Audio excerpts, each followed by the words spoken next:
原神心理学フリーナ編。こんにちは、コバトーンです。リクエストを大量にいただいていたフリーナの解説をやっていきます。先に言っておきます。めっちゃ長いです。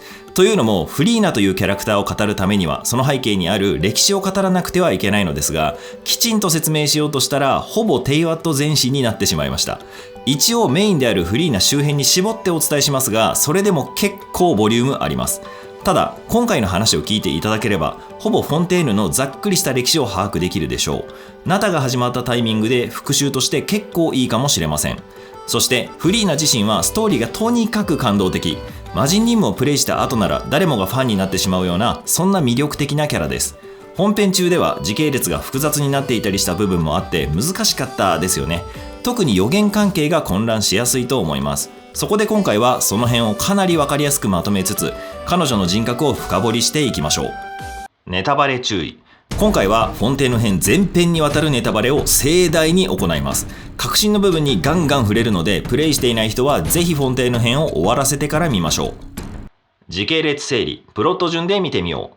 いつも通りまずはストーリーを見ていきましょう。しかし今回はかなり多岐にわたるお話を含みます。というのも、フリーナを解説してほしいといったリクエストにはだいたいフォカロルスとセットで解説してほしいといった要望がくっついていたんですね。ならばフォカロルスの行動原理や過去も触れる必要があるでしょう。というわけでテイワット全体の歴史をフォンテーヌを軸にしながらざっくりと見ていきたいと思います。では早速行ってみましょう。テイワット全史、元素流統治時代からエゲリア幽閉まで。昔々、テイワットは元素流が治める土地でした。元素流とは、その名の通り元素を司るドラゴンのことです。作品中には今のところヌビレットとアペプが登場していますね。一匹が一種類ずつ元素の力を持ったドラゴンだったみたいです。しかし、ある時、天理が介入してきます。天理は元素流から元素を司る力を奪い、属性の七疾星にその力を分配します。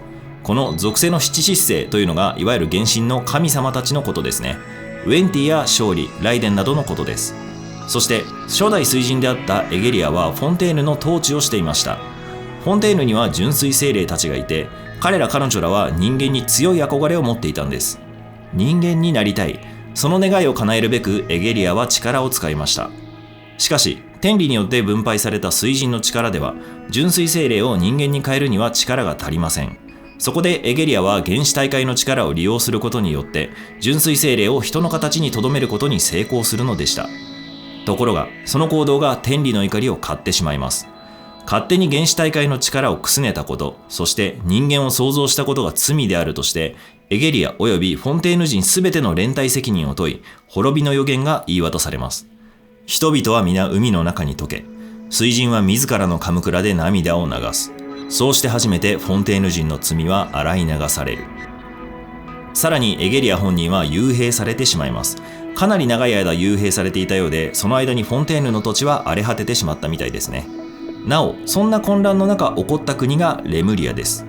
ウスさんことカッシオドルの話や、その後に続くファントムハンターの話はこの辺りの時代に由来しています。頭の隅に覚えておくといいでしょう。エゲリア帰還からフリーナ誕生まで。レムリアによる動乱こそあったものの、エゲリアは無事に帰還し、しばらくの間エゲリアによる統治が続きます。この間に原始大海を塞ぐゲートの役割としてメロピデ要塞が建造されたみたいですね。さらにこの頃に水戦十字院が設立されており、リリスやアンの物語が展開されます。ここに存在していた天才アラン・ギオタンによってクロックワークマシナリーの技術が作られ、現代に続くわけですね。そしてカーン・ルイヤでの動乱がやってきます。詳細は不明ですが、だいたいこの時期が500年くらい前。一連の争いの中でエゲリアは負傷してしまい、それが原因で亡くなってしまいます。そして純粋精霊であったフォカロルスが後任の水神として任命されました。なお、この動乱の際に暴れた邪竜がエリナス。エリナスの遺体は後にメリュジーヌへと生まれ変わっていくので、この辺りに起源があると覚えておくといいでしょう。ちなみにエゲリアの遺体は先代宗神であるマハールッカ・デバータが保管しており、後に起こるトゥニギの黒煙問題を解決する際にバンシュ母女へと生まれ変わっています。そこから生まれたのがカレイです。そのためソルシュたちは宗神というよりも水神を信仰している毛色が強いんですね。ファラクケルトの祖の周辺はスメールのエピソードとフォンテーヌのエピソードが共存しているエリアなので、改めて読んでみると面白いですよ。さて、ここからが大切です。エゲリアが亡くなり、後継者としてフォカロルスが水神となりました。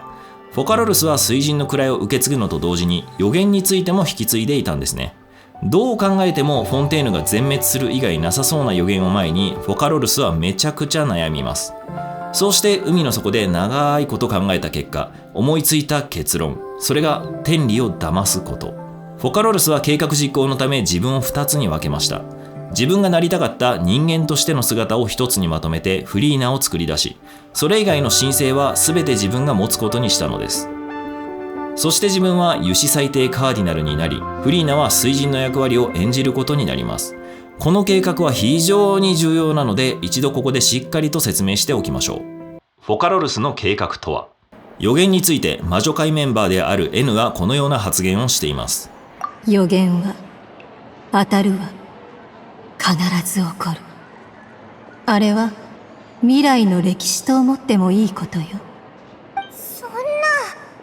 だったらまだ止められる可能性は残ってるのか？すでに失敗した例を見たことがあるはずよ。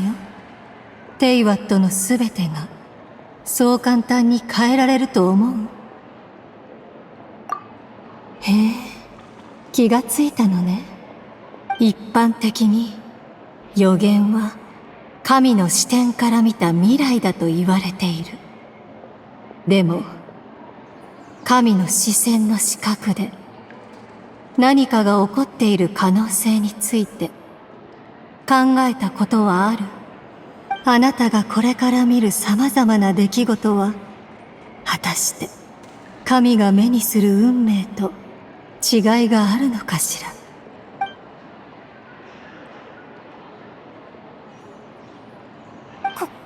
こいつ何言ってるんだ？なんかすごそうでスケールのでっかい恐ろしい話をしてるみたいに聞こえるぞ。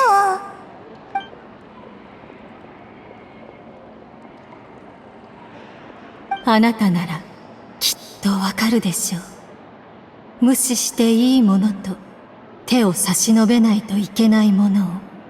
テイワットの未来がどうであれ、最終的にあなたを導くのは運命だけ。やるべきことをやればいいわ。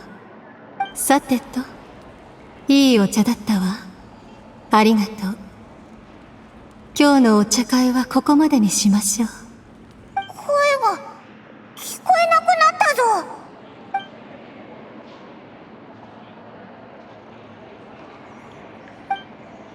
ここで言う神とは七神のことではありません。文脈から考えても天理もしくはそれより上位の存在でしょう。ひとまず天理の視点として考えておくと分かりやすいので、ここでは天理の視点として扱います。予言は必ず実行されます。ただしそれは天理から見た光景として必ずその絵柄が再現されるといった意味なんです。つまり N が言うところの神の視点の視覚とは、必ずしもその光景が一つの意味を持つわけではないということを表しています。言い換えればフォンテーヌ人があたかも水に溶けたかのように見えて、水神は自らのカムクラで涙を流して見えればいいってことですね。予言で描かれている以上、この光景は必ず実現しますが、それがすなわちフォンテーヌ人が全滅するという意味には必ずしもなるわけではありません。この神の視点の隙間をつくウルトラ C を狙ったのがフォカロルスの計画というわけです。ただしこれにはとても大きな問題があります。原始大海の水が溢れて水位が上昇する以上、そこに触れてしまえばフォンテーヌ人は必ず溶けてしまうでしょう。だから原始大海の水に沈んでもフォンテーヌ人が溶けないようにする必要があります。それが元素流によるフォンテーヌ人の体質変化ですね。天理によって与えられている水神の力ではフォンテーヌ人の体質を完全に書き換えることができません。それは先代水神のエゲリアが原始大海の力を借りなくては人が作れなかったことからも分かりますよね。つまり七神が扱える元素力というのは元素流から比べるとかなりスケールダウンしたものなんですね。ですが元素流であればテイワットの水元素を完全に掌握することができます。つまり純粋精霊と原始大海の成分からできているフォンテーヌ人を完全に変えることが可能です。だからこそ自身が持つ水元素の力を元素流に返す必要があったんですね。しかしそれにも問題があります。本来人間ではない種族である元素流にとって人間なんてどうでもいい存在です。元素流に力を返したところで人間の体質を変えるために努力してくれる保証はないんですね。なのでヌビレットを審判官として配置し、人間と深く関わらせることで人への興味や愛情を抱かせることにしたのです。あとは水元素を操る力を自分から剥離する方法だけが問題となります。強大な天理の力によって与えられている水神の力はそう簡単に渡すことができません。なので何かしらの方法で膨大なエネルギーを集め、そのエネルギーで自分ごと水神のカムクラを破壊する必要があったんですね。このことからおそらくカムクラとは天理が元素竜から奪った力を属性の七姿勢に固定するための権能みたいなものなんだと予想ができます。その拘束力を超える力を集めてカムクラを破壊する、これが目的です。おそらくですが、力の所有者が生きているとカムクラが破壊できないのか、もしくは両方同時に存在するような縛りがあるのでしょう。そこに関して詳細は語られていないのでわからないんですが、ひとまずフォカロルスの知識をもとに計画を練ったところ、自分もろともカムクラを破壊する結論になりました。そしてそれを達成するためのエネルギーが立正混合エネルギーです。天理を欺くため、そして立正混合エネルギーを貯め続けるために、自身は油脂最低カーディナルになりすましてエネルギーを500年間貯め続ける必要があったんですね。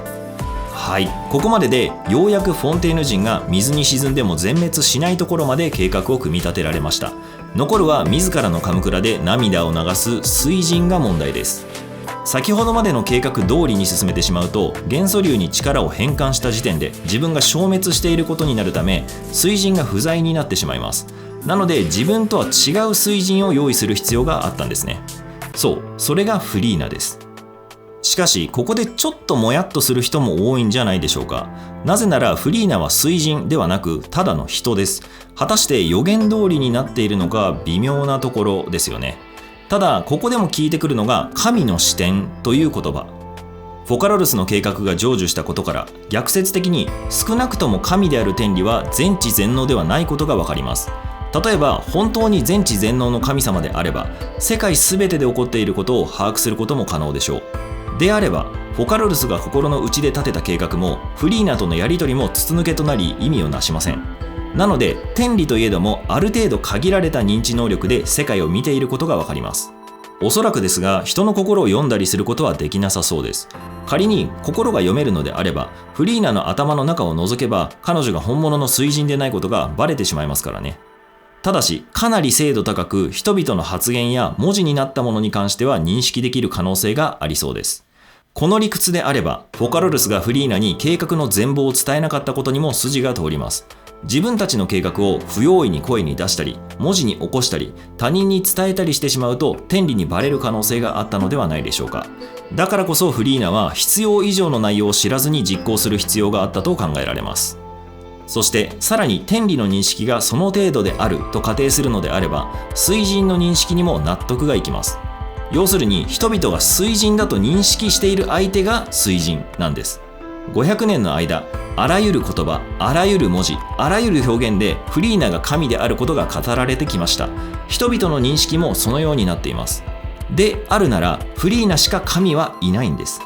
天理が定めたルールや認知に関しては詳細が全く語られていませんが、計画が成就したことを考えると逆説的にこれくらいの内容であることが推測できるでしょう。あくまで推測なので話半分で聞いてほしいんですが、大外しはしていないはずです。参考まで。500年の統治から原始大会変動まで。フリーナは人間の身でありながら水神の演技をし続けます。最初こそコツをつかんでいい感じに思いましたが、いつまで演技を続ければいいのかわかりません。次第にフリーナの心は終わりの見えない嘘にどんどん壊されていきます。あれ、フリーナ様？どうしたんだい？我が忠実なる民よ。泣いておられるのですか？あれなんということだろう。気づかなかったよ。もしかすると僕の中の水元素が満ち溢れてしまったせいかもね。まあ僕は水元素を司る神だからこれも仕方ない。さて、ある意味では500年間フリーナの生活は変わらないものでした。ところがその周囲はかなり変化があったんですね。例えばメリジーヌやヌビレットが人々に馴染んだことです。最初こそ人間ではない彼らに不信感や嫌悪感を抱いていたフォンテーヌの人々ですが、地道で誠実な努力をした者たちの行動の結果、徐々に信頼関係を築くところまで至ったのです。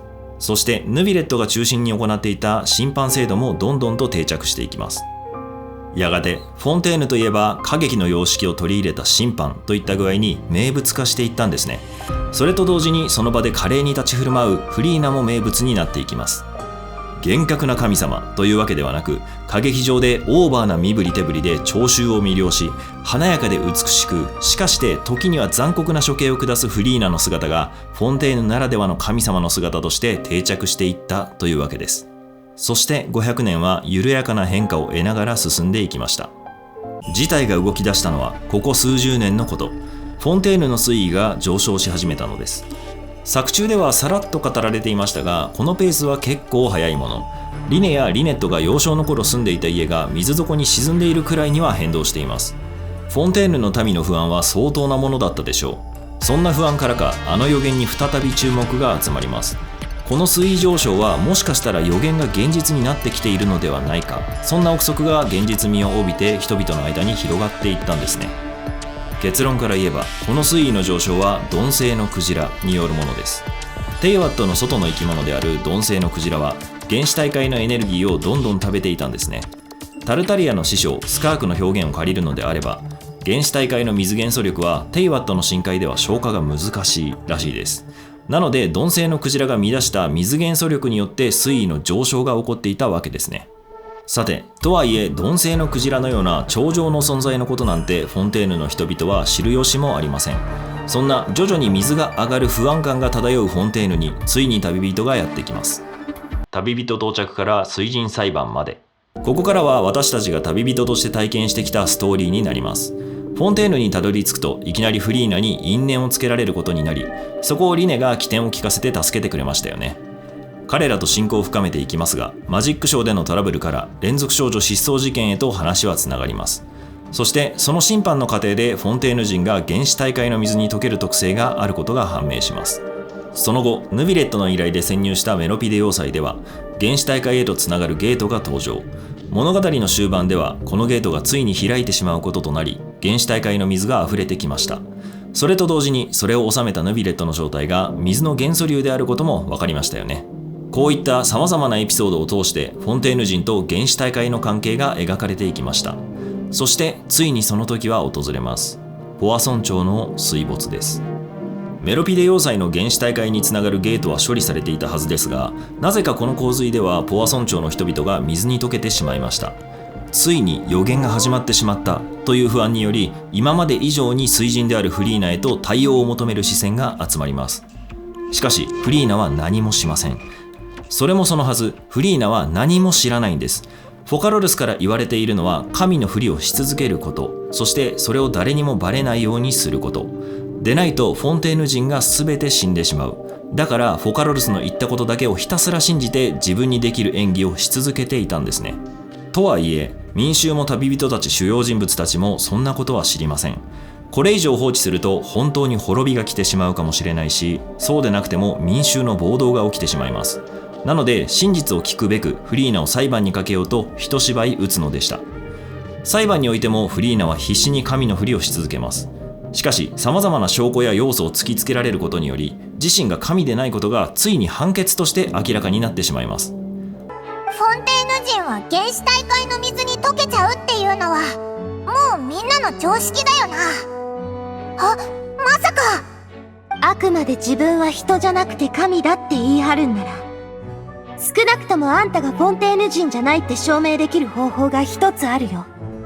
以降、法廷での発言は申請をしてからにしたまえ。たとえ旅人の相棒でも、臨時代理人としての資格が不可欠だ。悪いね、審判官様。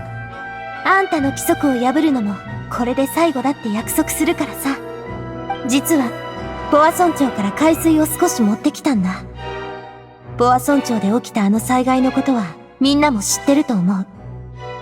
たくさんの人が、この海水に溶けていってしまった。私の一番の親友たちもね。さてフリーナ様、ポアソン町のこの海水に触れる勇気はあるかしら？理屈から言えば、神であるあんたはこんな海水に触れたところで何の影響も受けないはず。それどころか、身分を証明できる何よりの証拠を手に入れられるってわけ。逆に試す勇気もないなら、あんたの嘘は破綻する。でしょ？ただ、一つだけ忠告するよ。これ以上人が海水に溶けるのなんか、もう誰も見たくない。だから、無謀な動きだけはやめなさい。自分の罪を認めた方が、ずっと楽だと思うよ。スピナディロースラのナビア。スピナディロースラはポア村長をずっと管理してきたんだから、彼女なら確かにその資格はあるかも。もしもフリーナ様が人間なら、フォンテーヌ人の可能性が極めて高い。このまま罪を認めるのか？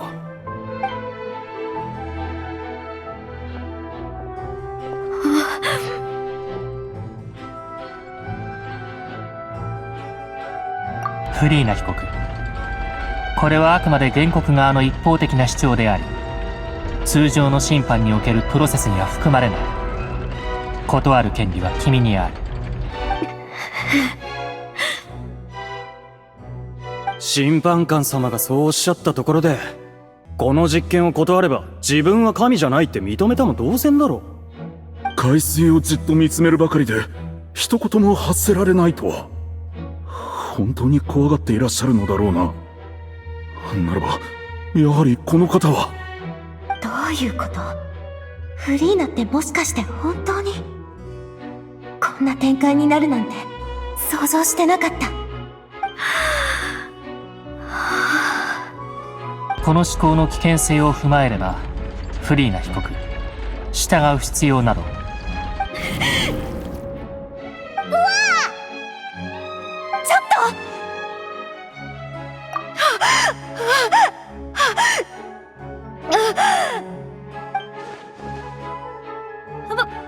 僕は大丈夫だ。ほら見てくれ、僕の手は無事だ。僕は溶けなかったぞ。これで信じてもらえただろ。僕は正真正銘神なんだ。海水に溶ける普通の人間なんかじゃない。本当だ。シグウィン殿は至急シグウィン殿を呼んでくれ。シグウィン？ほら、緊張しないで。すぐ終わるから。どれどれ？見せてちょうだいね。もう大丈夫だよ。シグウィン殿、検査結果を聞かせてもらおう。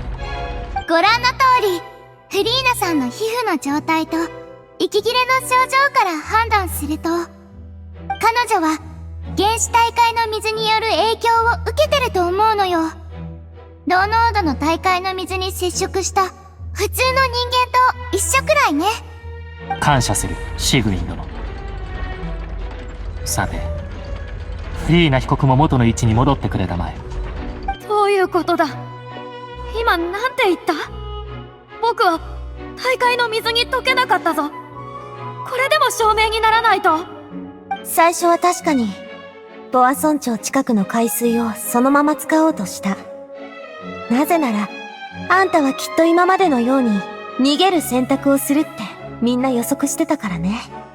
でも、みんなで話し合った結果、やっぱり低濃度の人間を直接溶かすことはできない水に置き換えることにしたの。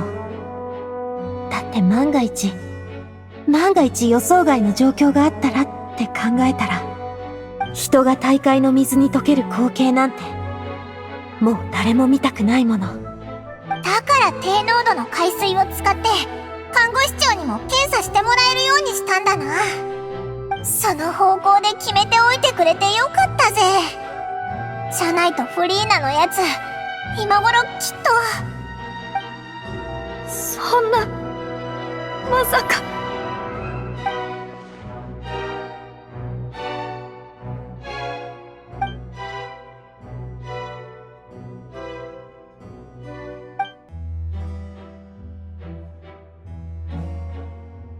聞いて！ねえ、聞いてよ！これ以上、そんな冷たい目で僕を見ないで！今のはなしだ！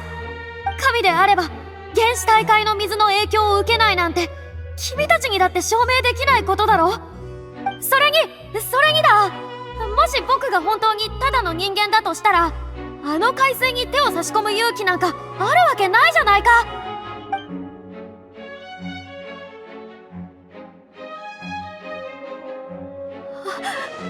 僕の話を聞いてくれ。頼むから聞いてくれよ。僕は本当に神なんだ。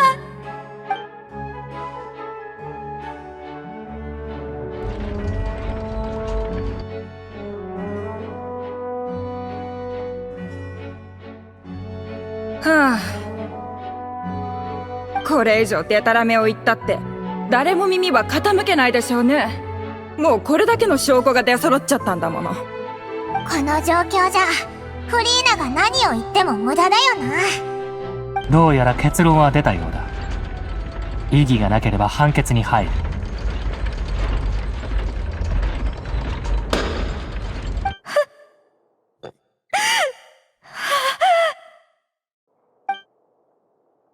これ以上デタラメを言ったって誰も耳は傾けないでしょうね。もうこれだけの証拠が出揃っちゃったんだもの。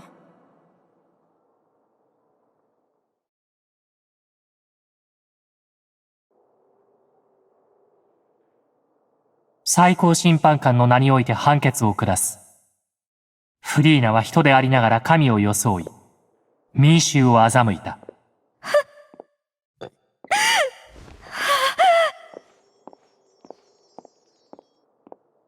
有罪だ。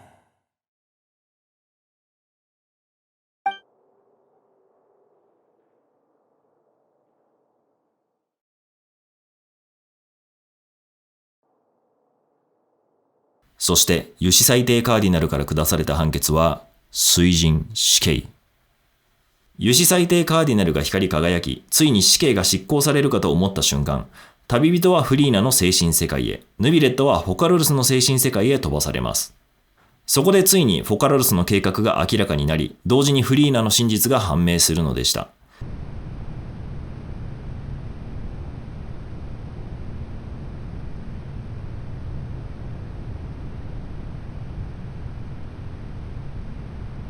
君は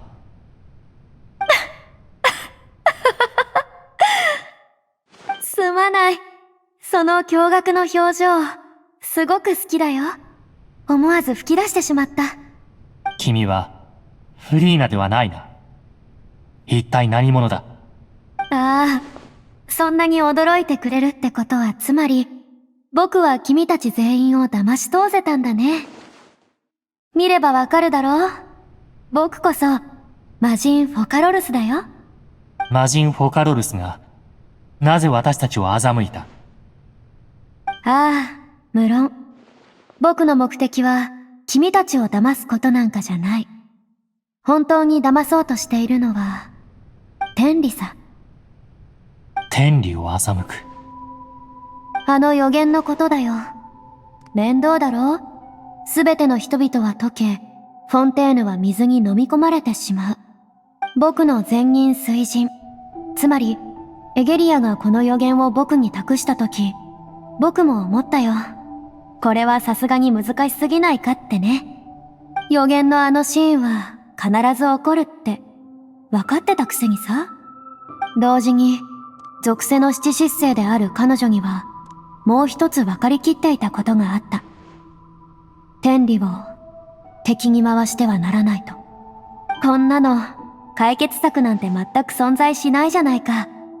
君だってそう思うだろ？僕は一人で海底まで潜り、長い時間をかけて考え込んだ。周りの貝がブクブク泡になっちゃう頃に、ようやく僕はその唯一の答えを見つけ出した。天理を欺くことのみが予言が起こると同時にみんなを救える方法だとね。僕って本当に天才。これもまさにエゲリアが僕を後継者として選んだ理由だろう。そういえば彼女はこの国を救う任務も水人としての責務も人を創造したことの現在も何もかも一気に僕に押し付けたんだね。ああ、でもまあしょうがないさ。なんと言ったって、僕もかつては彼女の眷属。あまたの純粋精霊の一人だったんだからね。つまり、君もかつてエゲリアによって人間にされた純粋精霊の一人だったと。その通り。人間になることはずっと僕の夢だった。今だって何の変わりもないさ。僕からすれば人間の存在そのものが美しい歌劇のようなもの。神になってから僕は作られたばかりの人の自分だけを残して、己の神格を体と精神から分離した。今こうして君と対話しているのは、その神格さ。それに対して人間の僕はフリーナと名付けたんだ。喜怒哀楽の感情を持つ彼女は、思い上がりたい時は思い上がって、逃げたい時は逃げる。彼女の長所は人間しか持たない長所。その短所も人間ならではの短所だ。僕の目に映るフリーナはまさに完璧な人間だ。なぜなら彼女は本当の人間と全く一緒で、それこそ僕の理想の自分だったからね。その後、僕は彼女を呪った。天理を欺く計画を完成させるためにね。覚えているだろう？予言の最後のあのシーン。水神は自らのカムクラにおいて一人ぼっちで涙を流す。予言が実現した風に見えるように、僕はフリーナという役者を招き、予言の中の水神を演じてもらった。呪いによって神格である僕が存在する限り、フリーナは永遠に死ぬことはない。しかし同時に、人間が持つべき幸せを享受することもできないのさ。例の予言が実現したと見せかけるため、彼女はこの歌劇場を舞台に正真正銘のヒロインとなり、永遠に神の役を演じ続けるんだ。さあ、もう理解できただろ？君の法廷がなぜエピクレシス歌劇場という名前なのかを。だが、あのフリーナは所詮人間のはず。尽きぬ命があったとしても、精神の強さは人並みに過ぎない。彼女にとって、これはどれほどの苦痛だろうか。そうだよ。フリーナは人間の僕自身とはいえ、機会があれば、僕はちゃんと僕に謝らないとね。この500年は、彼女にとっては、この上なく長く、この上なく孤独で、この上ない苦痛を伴う歌劇だった。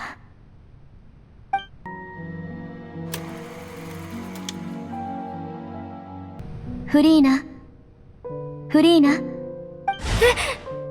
誰？僕を呼ぶのは誰だい？どこにいるんだ？焦らないで。怖がらないで。僕は君の目の前にいるよ。ちょっと待って。どういうことだい？君は、鏡の中の僕？その呼び方も悪くないね。では、これから僕は、鏡の中の君だ。鏡の中の僕。君は、僕に何か用？予言のことを聞いた？予言？待って。僕は知ってるみたいだ。なぜかはわからないけど、それは僕の頭の中に存在しているかのようで、人々は皆、海の中に溶け、水神は自らのカムクラで涙を流す。そうして初めて、フォンテーヌ人の罪は洗い流される。そう、その通りだよ。よくわかってるじゃないか。どういうことだ？僕の記憶は何もかも曖昧なのに、唯一この予言のことだけは、はっきりと覚えている。予言の内容は、本当に起きることなのか？そうだよ。これも僕が君を探しに来た理由だ。フォンテーヌの災いはいずれ訪れる。すべてが予言通りになってしまう。逃げたって無駄だよ。それって、すごく大変なことなんじゃないか。みんな死ぬのか。フォンテーヌ人として、僕も溶けてしまうのか。心配しないで。この世に奇遇なんてものが存在しているのは、まさに人々に天気をもたらすためなのさ。君が今日僕に出会えたことだって、まさにそうだよ。みんなを救う方法は、僕が教えてあげる。ただその代わり、君はいくつもの苦難を乗り越える必要があるんだ。なんだ、救える望みがまだあるのか。本当にびっくりしたよ。君があんなに怖そうに言うからだよ。苦痛については、僕の頭に最初に浮かんだのは、確かに、なぜ僕がそんな苦痛を味わわないといけないのかってことだった。けど、どうせ予言が本当に実現してしまったら、僕も死ぬんだろう。それに、奇遇はこうして僕を訪れたわけだ。こういう天秤があると考えよう。片方は全てのフォンテーヌ人の命で、もう片方は僕自身の苦痛。天秤がどっちに傾くかなんて考える必要もないだろう。やっぱり、君は最も完璧な人間だ。僕の理想だよ。もしかしたら、それこそが君の正義なのかもね。いや、なんでもない。いいかい？フォンテーヌは今、水神を失ったばかりだ。君には、新しい水神を演じてもらう。神を演じる？ああ。ずっと演じ続けるんだ。誰にも疑われてはならない。もし君にそれができたなら、僕には予言に抗う術がある。けど、万が一君の身分がバレてしまうと、最後の希望もそのまま消えてしまうだろう。でも、そんなのどうやればいいって言うんだ？人の身分で神を演じて、全くバレずにいるなんて。安心して。君のやるべきことは、自分を本当の神の姿にすることじゃない。ただ、人間が想像するような神の姿になればいいだけさ。君も人間だから、それがどのような姿かについては、よく知っているはずだ。覚えておくんだぞ。これから君が直面するのは、神聖をどう模索するかということじゃなく、人生にどう抗うかということなんだ。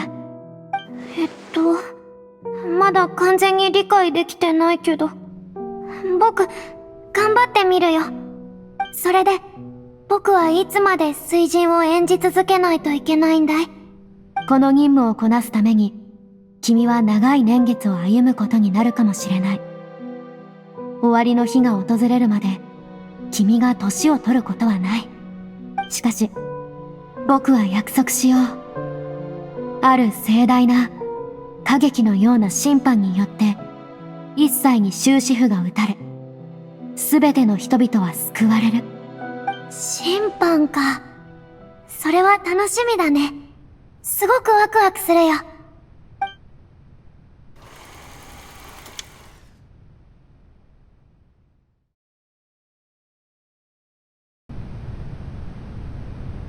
僕が水神を引き継ぐことは、みんなもすでに知っていると思う。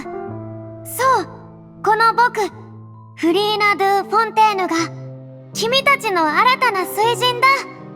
一国家の新たな神になる。これまでそういった経験はなかったけど、みんなを導けることを光栄に思うよ。魔人フォカロルスとして、そして正義の神として、僕はできる限り力を尽くして、みんなに公平で公正な時代をもたらしたいと思っている。これでいいかな。噛むかと思ったけど、無事思っていた通りに話せてよかった。次は、これが新しい水神？枢律帝が私たちをごまかしてるんじゃ。人間よりも上位なんだから、神様ってもっと威圧感があるのかと思ってたわ。おい、聞いたか？最後俺たちに意見まで求めてたぞ。神様って何でもできるんだよな。なんであんなに謙虚なんだよ。あれじゃ一般人とどう違うんだ？もしかして新しい水神なんて最初からいないんじゃないの？数律帝が手配した操り人形だったりして。どういうことだい？どうしてみんな僕を疑うんだ？まずいぞ。もしバレたらみんなを予言から救えなくなる。そうだ、鏡の中の僕が言ってた。人間が思う神を演じればいいって。冷静になるんだ、フリーナ。人々が求める神、人々が思う神が一体どんなものか、ちゃんと考えろ。威圧感、存在感、すべての疑念を払拭してくれるようなイメージ。僕はそれを演じなきゃならない。悪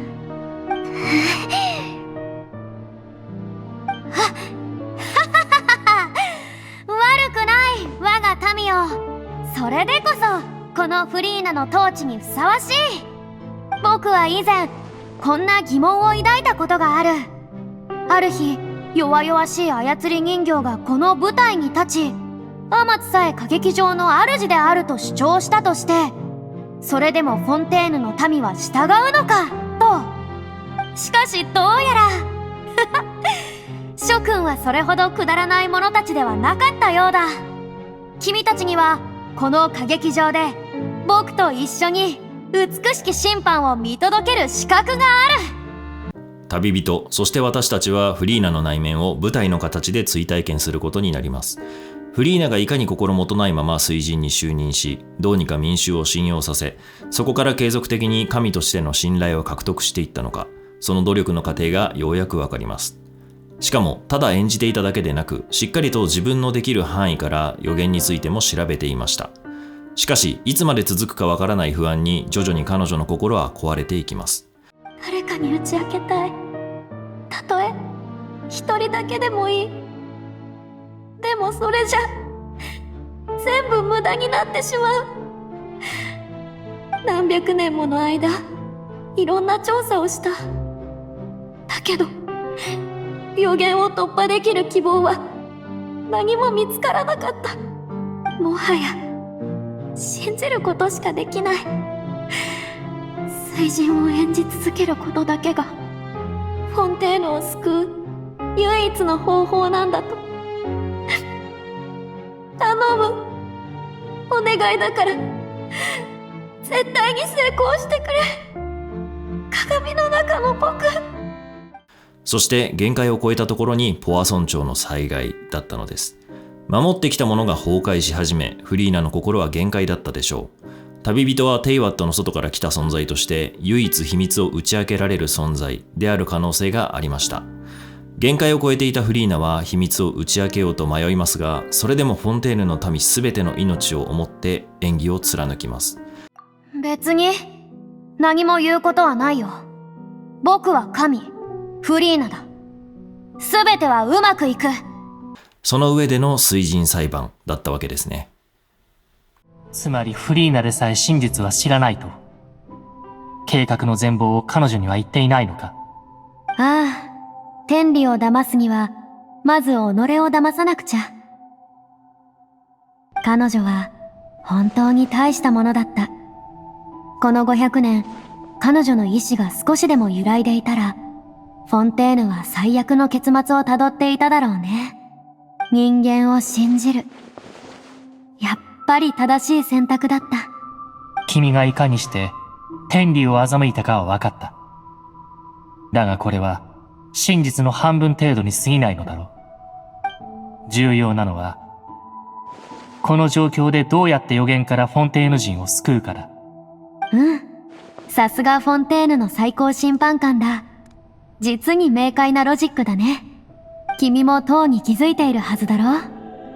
ユシ最低カーディナルがそんなに単純なものじゃないってことに。確かに。私はユシキに自我が存在することを疑っていた。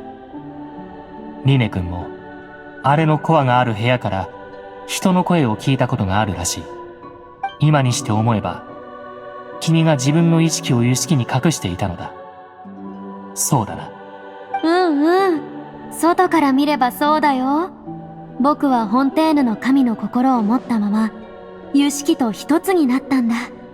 でも、君のユシキに対する理解は、まだちょっと浅いかもね。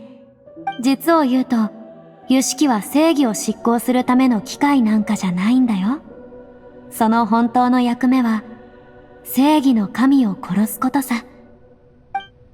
なんだと？いや、正確には、正義の神をカムクラもろとも破壊する機械、と言った方が正しいかな。僕は何も、フリーナが苦しんでいるのを見て、ただのうのうと楽しんでるだけの輩じゃないんだよ。この500年、僕の役目は、ユシキに立証混合エネルギーを蓄積し続けることだった。もう気づいている人もいるみたいだけど、ユシキが生み出すエネルギーの中で、フォンテーヌの都市に使われているのは、ほんの一部だけさ。残りのほとんどは、すべて蓄積されてきた。今日の死刑執行のためにね。今日の審判も死刑も、やはり君の計画の一部だったか。500年間、フォンテーヌの民が何千年も何万年も使えるほどのエネルギーをユシキに貯め続けてきた。そんな膨大なエネルギーをもってして初めて、天空の島が定めたルールを揺るがし、属性の七失星の構造を壊し、水神のカムクラを破壊するための隙が生まれるんだ。故に、ユシキが出した結論において、死刑に処されるのは、フリーナでもフォカロルスでもなく、水神というわけか。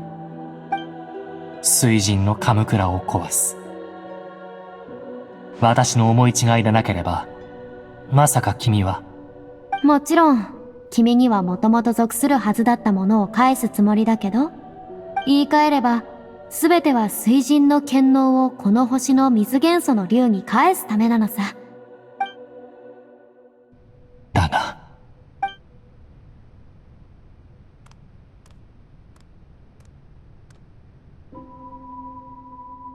なんだい？また悲しんでいるの？古竜の体験を取り戻せるっていうのに、テイワットの水の竜王がそんな顔していいのかい？500年前から今の今まで、それほどのことをしてきたのは、すべて、自らを犠牲にする、それだけのためだったのか。そんな風に考えたことはないよ。それどころか今は、天理を騙せたことに、すっごく満足してるんだ。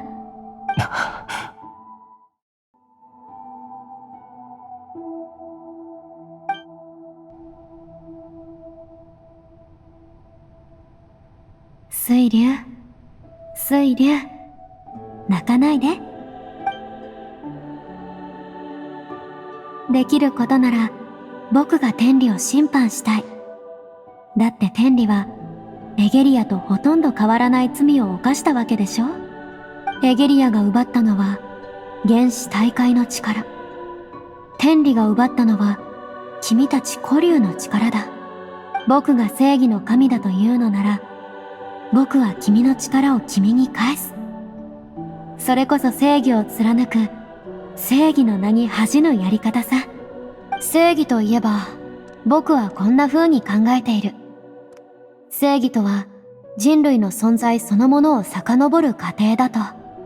原始大海の力を奪ったのが、フォンテーヌの原初の罪だというなら、あらゆる行為の正誤は別として、フォンテーヌ人が人として生まれ、この世に存在する資格こそが、フォンテーヌの原初の正義だ。言い換えれば、存在がエゲリアの正義だ。でも、僕にとっての正義は、存続なのさ。予言を打ち破り、フォンテーヌの人々を生かすこと。今はそれこそが、すべてを超える正義であるべきなんだよ。だけど今まで、僕も、すべてのフォンテーヌ人も気が遠くなるほど長くこの罪を背負ってきた。最高審判官ヌビレット、元素竜のすべての力を取り戻した後、君はどんな判決を僕たちに下すのかな。当時、私をフォンテーヌ邸に招待し、最高審判官の地位につけたのも、今となって考えれば君のアイディアだったのだろう。この立場の本当の意味を理解した。今になって、やっと。もとより私は人間になど興味がなかった。だがこの500年、人間と過ごしたことで、種族を超えて理解し合い、彼らの気持ちを感じられるようになった。ずるいな。ポカロルス。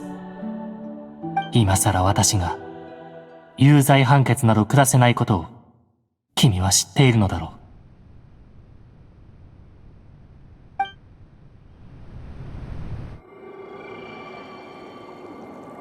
う。おや、そろそろ処刑の時間が来たようだ。僕という罪人も幕を下ろさなければ。なんて口では簡単に言えるけど、やっぱり死ぬのはちょっと怖いかな。これが神と人の間に存在する貴重な共通点なのかも。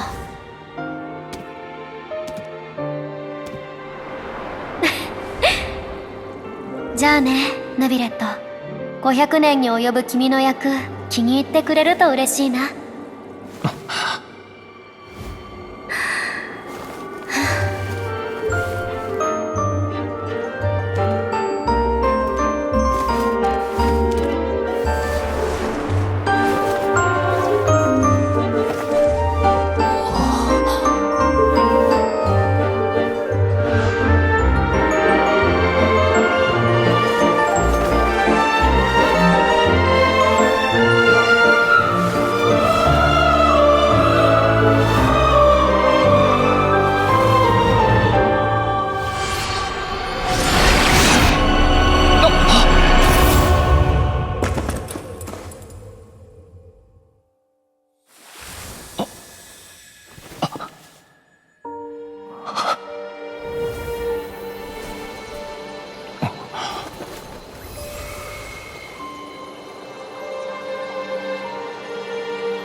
最高審判官ヌビレットはここに宣告する。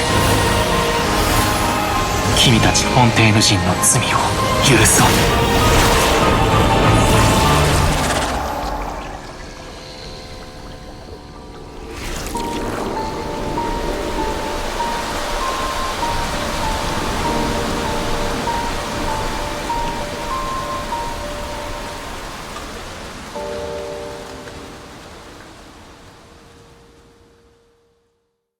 500年間貯め続けた立証混合エネルギーにより、フォカロルスは自身をカムクラごと消し去り、ヌビレットに水元素力を返します。ヌビレットは変換された力を使い、フォンテーヌ人の体を本物の人間へと作り変えました。そしてさらに取り返した水元素の力を使って鈍性のクジラを中罰します。そして鈍性のクジラから原子大海の力を剥離させることに成功しますが、その元素力はあまりに膨大であるため、地上では大洪水が発生。ついにフォンテーヌは水底へと沈んでしまうのでした。すべての努力が無駄になり、フォンテーヌの民が全滅してしまったと思っているフリーナはカムクラで涙を流します。しかし直前に体質が変化していたフォンテーヌの人たちは無事でした。ナビアたちの尽力、さらにリオセスリたちの船が活躍することにより、多くの人々が救出されていきます。次第に水は引き、晴れ渡ったフォンテーヌでは予言がデマであることを喜ぶ声で溢れているのでした。フリーナの新生活。かくしてフリーナは人間となり、不老の呪いも解除されたのです。人間ではないことが明らかになった今、もはや彼女は演技をする必要もありません。フォンテーヌ邸を出て一人の人間として暮らしていく生活が始まります。フリーナは500年間自身が演じてきたことによる演技力はもちろんですが、歌劇をずっとたしなんできました。そのため芝居方面のクリエイティブに造詣が深く、現在ではその能力を生かして活動していますね。最初はもう演じることなんてしたくないというスタンスの彼女でしたが、伝説任務では地元の劇団を手伝い、舞台を成功に導きました。その際に水元素の神の瞳を得ていますね。さらにフォンテーヌのお祭りであるフォンティナリア英英祭では映像監督も務めています。これからは神ではなく一人の人間として文化を紡いで生きていくんでしょうね。一人で頑張った彼女の幸せを祈るばかりです。フリーナの性格変化と認知的不協和の解消。さて、物語が分かったところで彼女の性格分析に入っていきましょう。まず整理しておきたいポイントですが、彼女の性格設定はめちゃくちゃ複雑ですよね。魔人フォカロルスとしての性格、水人フリーナとしての性格、一般人フリーナとしての性格、どれが本当の彼女なんでしょう。まずはざっくりと切り分けたいと思います。フォカロルスとしての性格はある意味全く違う存在なので別物として扱っていいと思います。彼女自身も言っていましたが、人間の部分と神様の部分を完全に切り分けているので、それによるキャラクターの違いが明確になっています。それぞれ別で性格分析して比較してみることにしましょう。そして水の神を演じていたフリーナと一般人になってからのフリーナですが、素の彼女の性格に近いものとしては一般人の方だと思います。以前放浪者の動画で説明したインナーパーソナリティを利用して神としてこうあるべきという性格になれるようにメンタルをスイッチしているからですね。ただ興味深いことにこの2つは完全に無関係な性格ではありません。言い方を変えるとだんだんお互いに寄っていってしまったって感じ。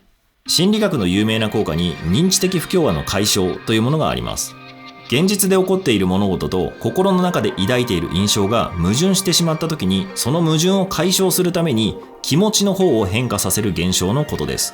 矛盾してしまっている状態を認知的不協和と言い、それを解消する動きなので認知的不協和の解消と言います。例えば相手のために命を張って戦うという行為は相手が好きじゃないとやりませんよね。ですがとっさに体が動いてしまったりなどしてその行動をとってしまったとしましょう。するとそれまでは何とも思っていなかった相手に対して気持ちに釣り合わない重大な行動をしていることになります。矛盾していますよね。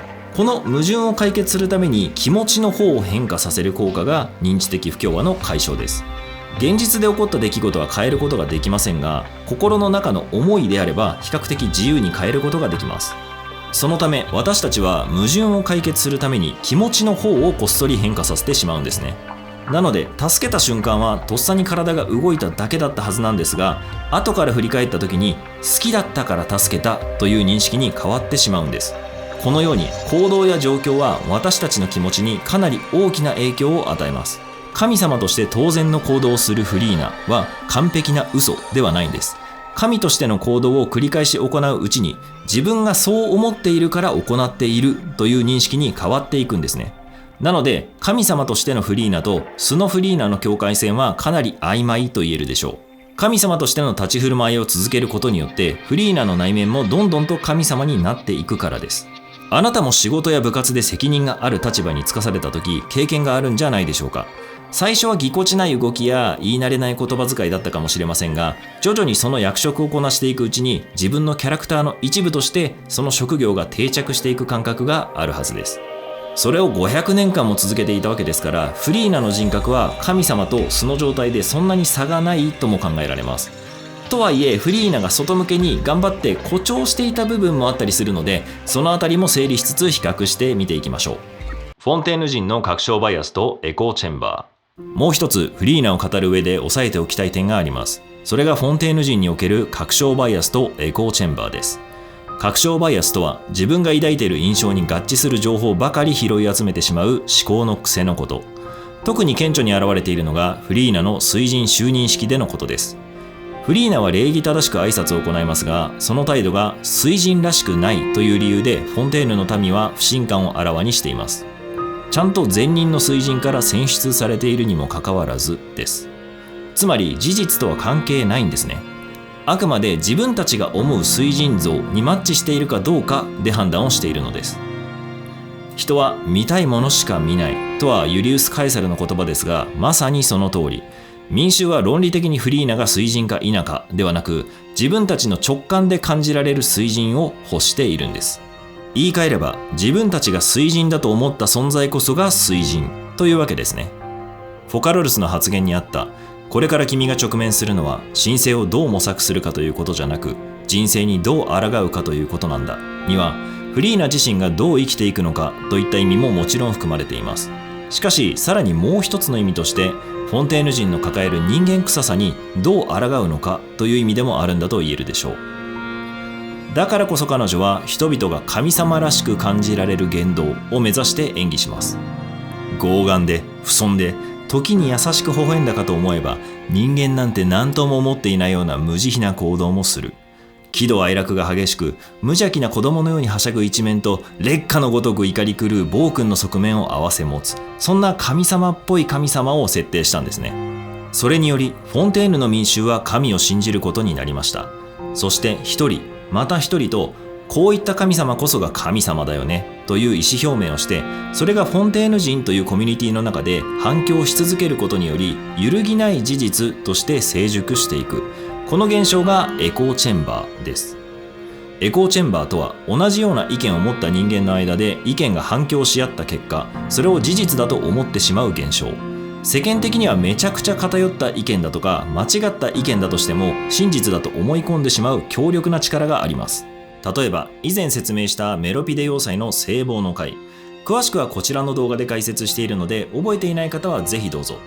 聖望の回では、人心掌握に長けた男が恐怖を利用した扇動の仕方で囚人たちをコントロールしていました。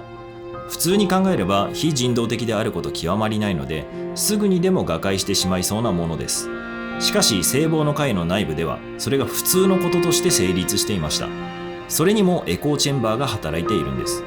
聖望の会に所属しているメンバーたちの間で、さも当然のようにみんなのルールが信じられているのであれば、あの人も言っている、この人も言っている、みんな言っているからこれが常識なんだといった具合に真実だと思い込んでいってしまうんですね。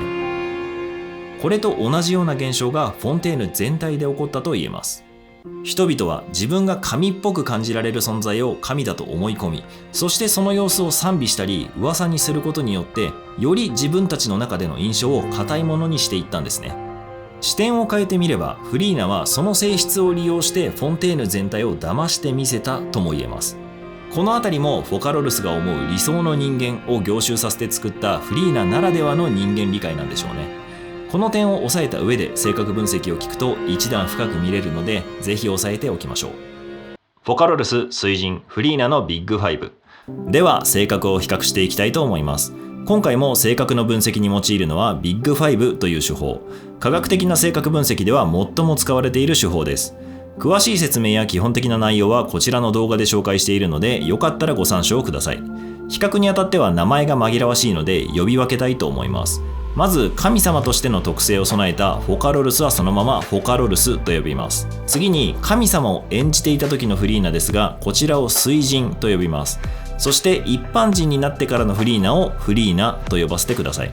では早速行ってみましょう。3人分のビッグ5を重ねるとこのような形になりました。思ったよりも差が大きいですね。それぞれ理由と合わせて解説していきます。まずは神経症傾向、メンタルの繊細さを表す指標です。高いほど物事に動揺しやすかったり、感情が変動しやすい性質を持ちます。フリーナは比較的高めの数値で、水神とフォカロルスに関してはかなり低めという結果になりました。まず分かりやすいフォカロルス。彼女は感情の起伏がほとんどありません。もともと純粋精霊だった彼女は喜怒哀楽を備えた人間に憧れていたようです。おそらく純粋精霊の状態では人間ほどの喜怒哀楽がないんでしょう。なので自分の理想的な人間成分であるフリーナを作り出した時にも感情のあり方を羨むような発言がありました。そのためメンタルが強靭であるというよりは、生物としての体質としてメンタルの変動が小さいというニュアンスで低めの採点となっています。続いて水神です。水神は人間であるフリーナがこうした方が神様らしいよねと考えて演じていた人格です。そのため方向性が明確で分かりやすいタイプになっています。神経症傾向の内訳と照らしながら見ていくと分かりやすいので、一度ここで詳細を見てみましょう。一つ目が心配性。将来のことに対して不安になりやすく、細かいことを気にしやすい性質のことです。これに関しては分かりやすいキャラ立てを持っていますよね。僕に任せておけば心配ないよと胸を張って発言する彼女の姿が容易に想像できると思います。フリーナは自信家である水神を演じているので、これに関しては最低点で間違いないでしょう。次に緊張です。感情が高ぶって頭の中が真っ白になってしまったり、体が震えてパフォーマンスが下がってしまう性質を指します。これも全く当てはまらないですよね。フリーナは常に歌劇場に立ち、派手な演技がかったパフォーマンスで聴衆を魅了してみせます。その様子からは緊張感など微塵も感じられません。なので人間であるフリーナは緊張しているかもしれませんが、表向きの水神としては緊張していないスタンスなので、評価は最低点となります。続いて抑うつ。孤独に弱く、周囲から冷たくされるとすぐ憂鬱になってしまう性質。こちらも水神にはないイメージですよね。神様は常に孤高の存在で、怒ったり悲しんだりはしますが、憂鬱になっている印象は薄いです。なのでこれも低い点数。さらに自己批判です。脳内に自分へのネガティブな思考が渦巻きやすいタイプのこと。これもぶっちゃけないですよね。水神は基本的にいつも自信満々。過去の自分をネガティブな方向で反省したりすることもほとんどないです。落ち込んだり悲しんだりする様子はフォンテーヌ人の間でもマスコット的な扱いとして見られていますが、決して自分を顧みたり反省したりするような方向性ではないです。時に無理やりな理屈で自分を正当化してくるような強引さや傍若無人ぷりがある意味神様らしい言動なので、それを含めて受け入れられていると言っていいでしょう。ところが面白いことに最後の気分変動は点数が高いです。意味合いはすぐポジティブになったかと思えばすぐネガティブになってしまうような性格のこと。要するに喜怒哀楽が激しいってことですね。これは水神そのままの印象ですし、演じているフリーナもそのように目指して演技をつけています。なのでこれらの内訳を見てみると、水神のキャラ付けがめちゃくちゃ分かりやすくなっていますよね。ものすごく自信家で落ち込むことなんてなくて、自分の感情にまっすぐ、それでいて喜怒哀楽はめちゃくちゃ激しいというキャラクター像が顕著に出ているのではないでしょうか。このように一つの神経症傾向という項目の中でも内訳では大きな差が発生することもあるんですね。結果的にはほとんどの項目が最低点なので、総合スコアとしては低めという評価になります。そして最後に人間としてのフリーナを見てみましょう。今の内訳の話から察することができたと思いますが、本当はフリーナの中では自信がなくてネガティブになってしまうことがたくさんあります。しかしそれを表に出すと神様っぽくなくなってしまうので出していないんですね。神様を演じている時ではなく、人間として誕生したばかりのフリーナの様子や伝説任務における周囲の人々とのやり取りを見ていると、結構心配性であったり落ち込みやすいことが見て取れます。そういった点から総合的に神経症傾向の点数が高めと判断しました。続いて外交性です。他人と積極的に関わろうとする性質や話好きであったり、ポジティブな性格の成分を含む性質ですね。これもフォカロルスから見てみましょう。フォカロルスは正直外交性が高いとは言えないと思います。計画を決める時も結局一人で海底に潜って考えていますし、他人と向き合って会話している時の様子からも内向的な側面が強く感じられます。なので描写こそ少ないですが低めで評価しました。続いて水神です。これは先ほどまでの話と同じようにフリーナが外向けに演じている神様像なので、非常にキャラクターが明快になっています。水神は常に自信満々でよく喋ります。さらにガンガン目立ちに行くことが大好きな性格と言えるでしょう。しかも結構ポジティブですよね。僕についてくれば安心だよみたいな発言をよくしますから、外交性の面では満点と言っていいキャラクターをしています。それに比べると中身のフリーナはもう少し控えめな性格と言っていいでしょう。先ほども説明した通り、フリーナの性格と水神の性格はある程度混ざり合っている部分があります。言い方を変えると、真逆の性格を演じ続けることは難しいので、ある程度自分の素の性格に近いところに演じる内容を寄せる必要があるんですね。そういった意味では水神として見せていた性格とフリーナの性格は比較的近いとも言えます。ただ人に見せるためにめちゃくちゃ強調していた部分が多いため、実際にはもう少し内向的というのがフリーナの性格の塩梅だと思ってもらうと分かりやすいはず。続いて誠実性です。これは辛いことでもコツコツと続けられる性質のこと。はい、言わなくてもわかりますよね。3人とも満点です。性格によって微妙な違いこそあれ、めちゃくちゃ誠実性は高いと言って差し支えないでしょう。ちょっと誤差があるのは、水神は衝動的に感情をあらわにする側面を多少見せているので、その分点数が少し低めになった感じですね。フリーナもそれに引っ張られてほんのちょっと下がる感じ。喜怒哀楽が強くて、それに行動が引っ張られる性質があるのは水神にしてもフリーナにしても一緒ですからね。とはいえ、あんなに辛い500年を走り切る誠実性はとんでもないものがあります。なので満点と言わずにこのゲージを突き抜けたいぐらいの採点基準ではありますね。次に調和性、他人への親切さを表す指標ですね。高い場合にはアンバーや宵宮みたいな感じで人懐っこく優しい印象になります。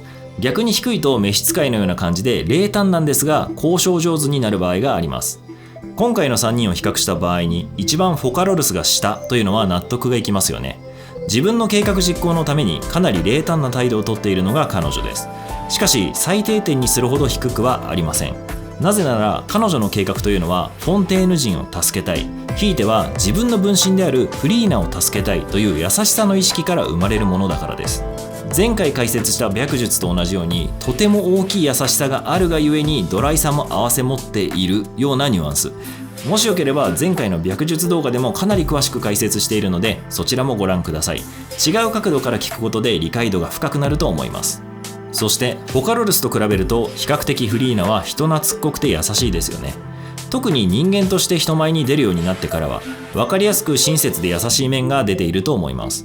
なのでフリーナが一番高い点数、水神はその中間くらいといった感じですね。先ほども説明しましたが普通の人には理解できないくらい喜怒哀楽が激しく時に民衆を振り回しますが、その本質はフォンテーヌ人を愛しています。そしてフォンテーヌの民もそれを理解しています。なので割と高いんですが高すぎない感じとでも言いましょうか。バランスで言うと人間としてのフリーナよりは低いけれどフォカロルスよりは高いというバランスなんですね。そして最後は開放性です。これは知的好奇心の強さを表す指標。高いと新しいことにじゃんじゃん挑戦して知的な体験を積みたくなる性質が強くなります。逆に低いとルールに従って生きることに安心感を得るタイプと言えるでしょう。これに関してはフリーナと水神はめちゃくちゃ高いです。新しいものに対する興味がすごい強いですし、どんどん勉強するタイプですよね。逆に既存のルールを守っていこうとする性質は比較的薄いと思います。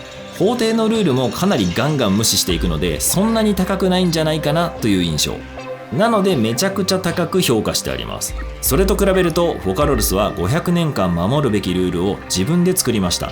そしてそれをきっちり守りきることをやってのけましたよね。そういった点では開放性はやや低めだと思います。ただしそれでも日本人平均から考えると比較的高いです。というのもそもそも彼女の行動原理は天理が定めたルールをぶち壊すことにあるから、ある意味開放性がめちゃくちゃ高い行動をしているんですよね。なのでそれなりに高い評価にしてあります。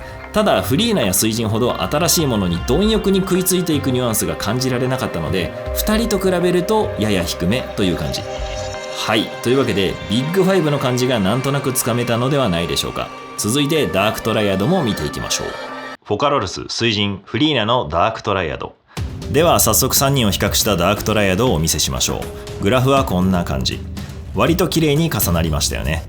ダークトライアドとは3つ揃っていると危険な人格になりやすい性格特性のこと。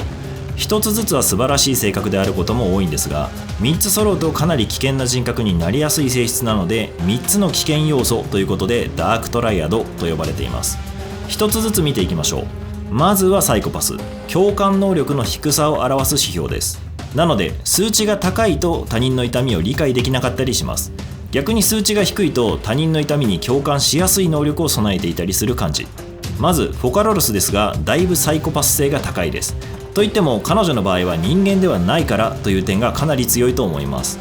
人間の感情に対して憧れを抱いている側面が強いので自身は人間の感情とは違う感覚を持っている存在なんでしょう。なので人間の尺度で測るとどうしてもサイコパス性が高いという評価になってしまう感じ。フォンテーヌ人の人間臭さをしっかり理解した上で計画もバッチリ立てていましたがフリーナにかかる心理的な負担のことは肌感覚では理解できていなかったように思います。なのでこれが妥当なラインなのではないでしょうか。次に水神も同じぐらい高いです。数値は同じくらいですが、その内訳は少し違います。